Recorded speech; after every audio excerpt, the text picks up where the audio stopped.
สบายดีทุกท่านเนาะสบายดีทุกคนสบายดีการสัญจรยามเช้าอยู่ที่นครหลวงเวียงจันทน์เนาะอยู่ตอนนี้เรายังสัญจรอยู่ที่ถนน450ปีอ่าบรรยากาศตอนนี้ก็ประมาณ8:30ทุกคนเลย8:30 9:00ยังละ ทักทายพาเบิ่งการสัญจรมื้อนี้จะเป็นจังได๋เนาะยามเช้าเนาะมื้อนี้เป็นวันที่24แล้วเด้อทุกท่านเป็นวันที่24เดือน10 2025แล้วอีก6-7 มื้อก็หมดเดือนแล้ว หมดเดือนแล้วก็ต่อบุญท่าหลวงแล้วบัดนี้บุญท่าหลวงปีนี้ถือวันที่โอ้นี่รถมันหยังเขาเจ้านี่สินค้าว่ะเขาเจ้ายังบ่ให้เข้าเลยโมงนี้รถบรรทุกนี่รถโมงเร่งด่วนเด้จอดอยู่นี่ก่อนนอนรถอันนั้นไปเวทแล้วจึงเข้าได้รถไปลาไปการแล้วนะเพิ่นมีโมงเข้า 9:30 จึงเข้าได้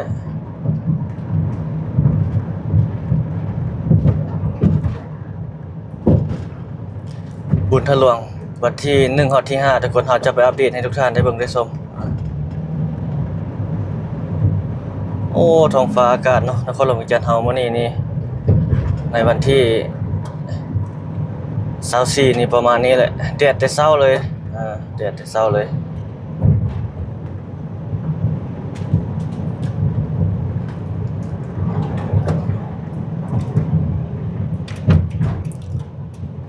มันน่าจะเริ่มวิดแล้วแหละคนไปลาไปการนะโมงนี้เนาะ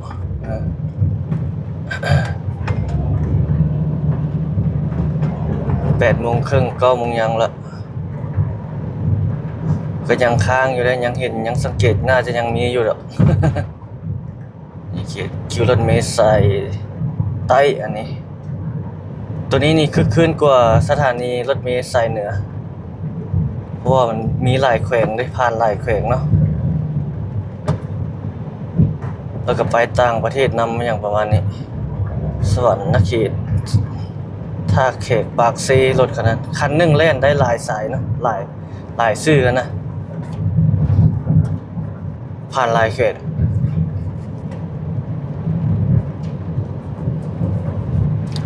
เก็บน้ำทางได้หลายก่อนออกคิวเสมอ โอ้ทางหน้าเขาบ่ดีไฟแดงเขียวเอาไปทันบ่เนาะ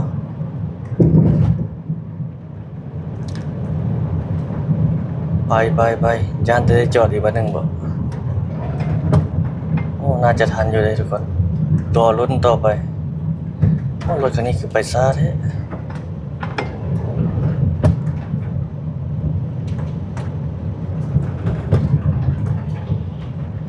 สองแถวนี่นะไปเขี่ยวไปคันได้จอดอีกนี่ก็โดนตืบได้นี่นะ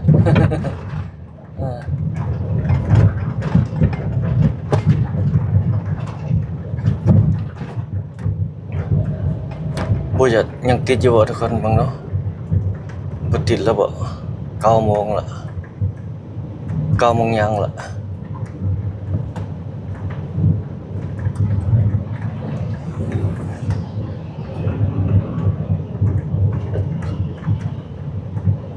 เทิบอันนี้นี่4 เมตร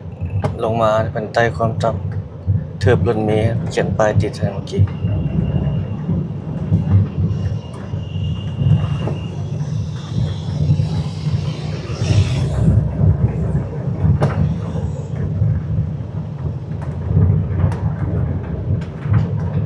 เขาเจ้าก็กำลังเฮ็ดอยู่2ข้างทางนั่นก็ได้รถเมล์ด่วน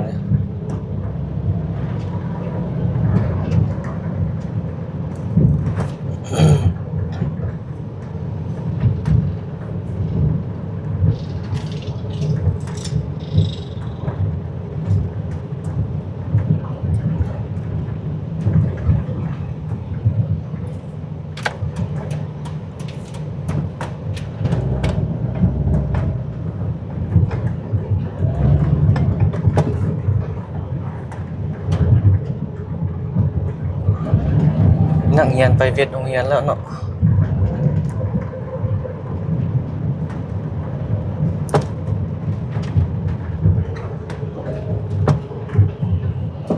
พาเบิ่งการสัญจร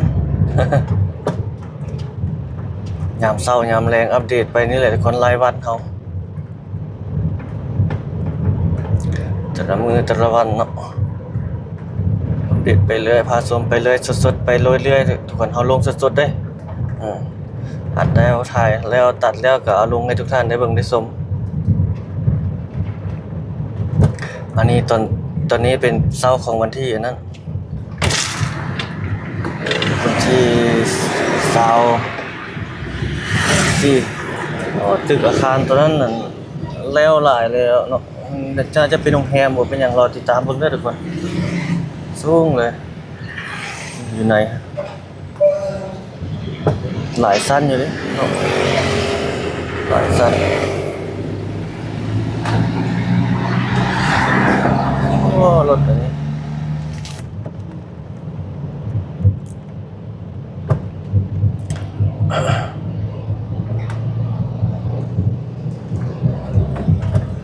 ตูดคอนเทนเนอร์นี่เขาจะกำลังแปลงอยู่สถานีนี่ก็ได้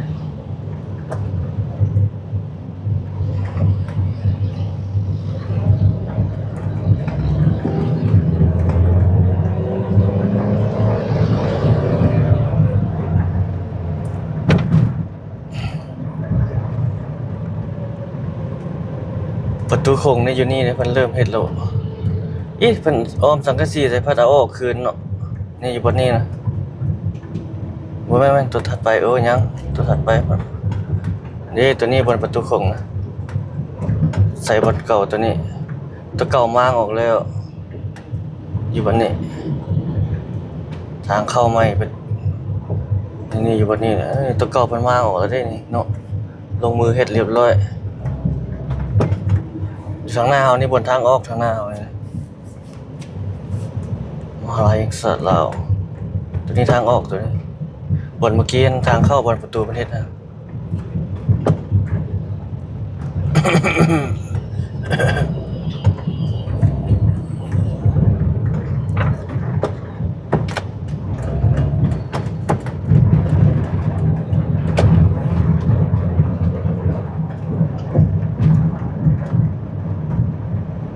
การสัญจรอยู่เขตดงโดกลงมาหาตาลมีไซเนาะโอ้ทางหน้าคือว่าอยากหลายเลยรถติดไฟแดงตาลมีไซ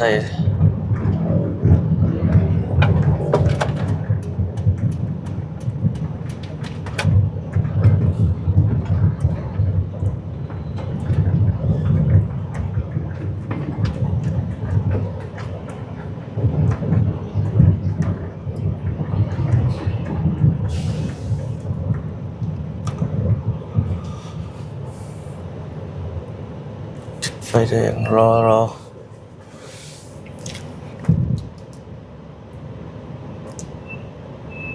ลงไปรูปมาก็จะปิดเป็นการปิดคลิปแล้วเนาะทุกคน ทักทายท่านผู้ชมทุกคนเนาะในการสัญจรยามเช้า 7-8 นาทีเนาะเช้าของมื้อวันที่22วันที่24เนาะเดือน10 2025ทุกคนเป็นการสัญจรชั่วโมงยามเช้าว่าซี่ซะอยู่เขตดงโดกมซ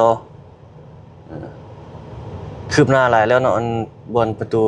คงลงมือก่อสร้างแล้วเคลียร์พื้นที่แล้วตัวเก่าเพิ่นมางออกแล้วบนประเทศใหม่นะเพิ่นจะเฮ็ดใหม่เป็นถึงการช่วยเหลือล่ามันอย่างประมาณนี้เนาะไปแล้วเขียวแล้ว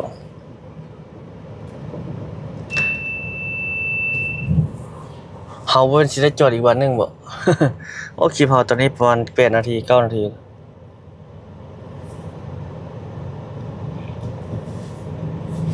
ติดโดนแล้ว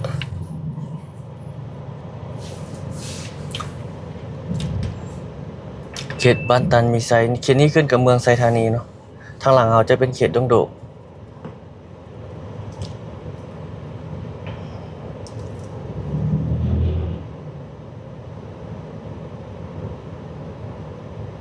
ไปแล้ว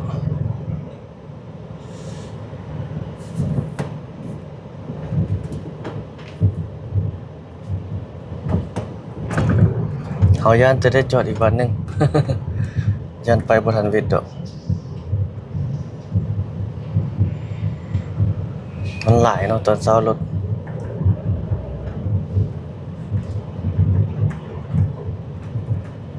เวท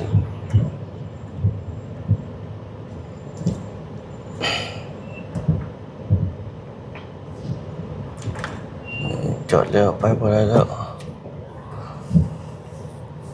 ทางหลังก็หลายเลย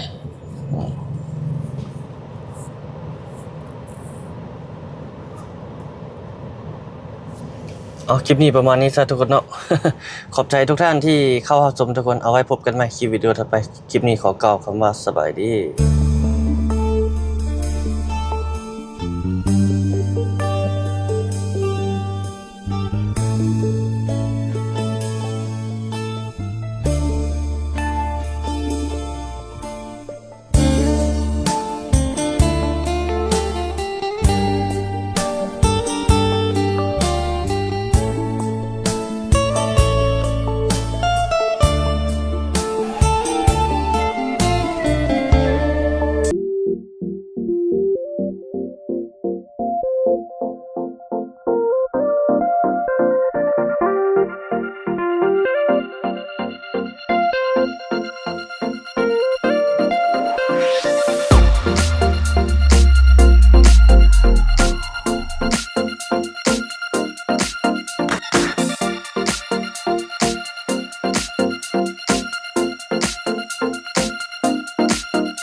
สั่งจากฟ้า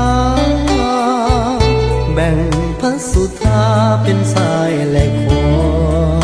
สองฝั่งหากน้ำกั้นขวางก็บ่สำคัญแต่ความสัมพันธ์ของเฮามันคงเลื่อยไปถึงใกล้กันคนละฝั่งของต่างไม้ปองดองมุ่งหวังทั้งสองจนได้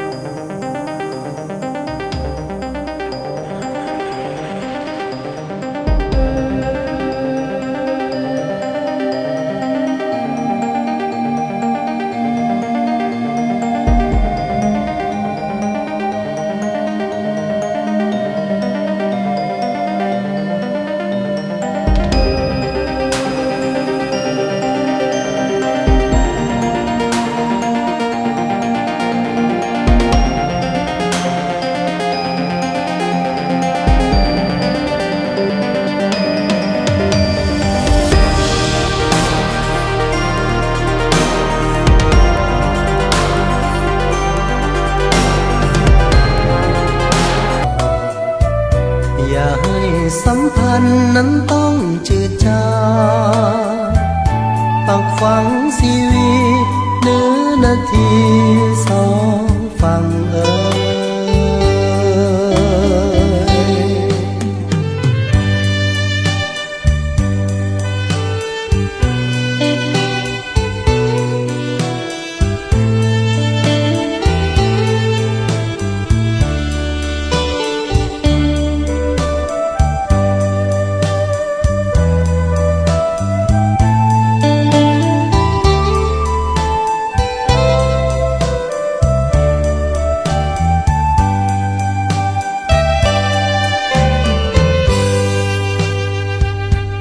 ทั้งสองฝั่งกั้นกลางด้วยสายนาทีแต่ประเพณีนั้นบ่ต่างกันศาสตร์ลาวและไทยก่อนนั้นเคยได้สัมพันธ์ร่วมสายโลหิตเดียวกันเพียงน้ำเท่านั้นมากันแบ่งกัน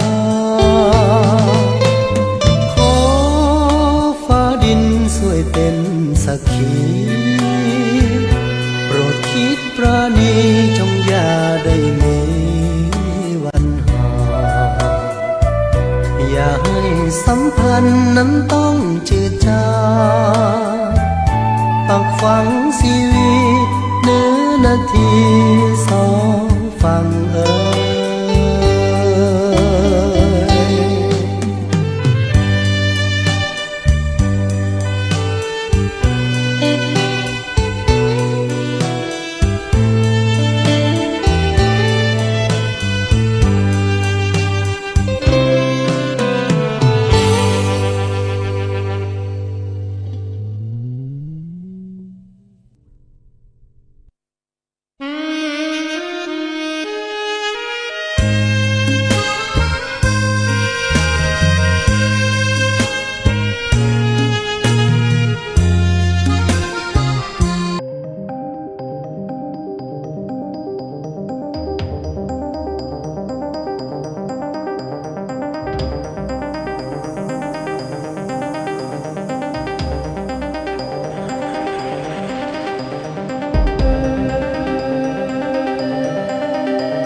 มาเยี่ยมซอยป้าก่อนแล้วป้าจะจ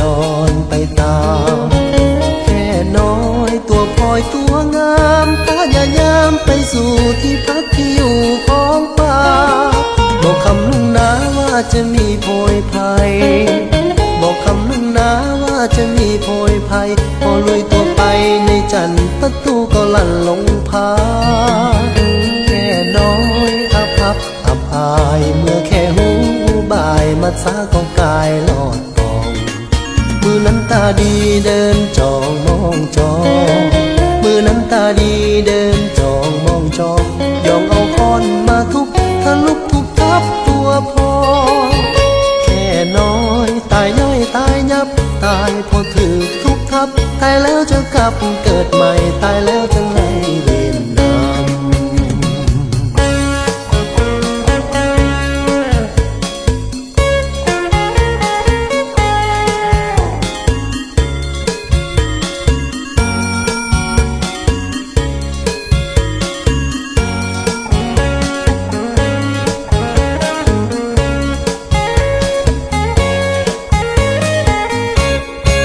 บอกคำหนึ่งนะว่าจะมีโพยภัย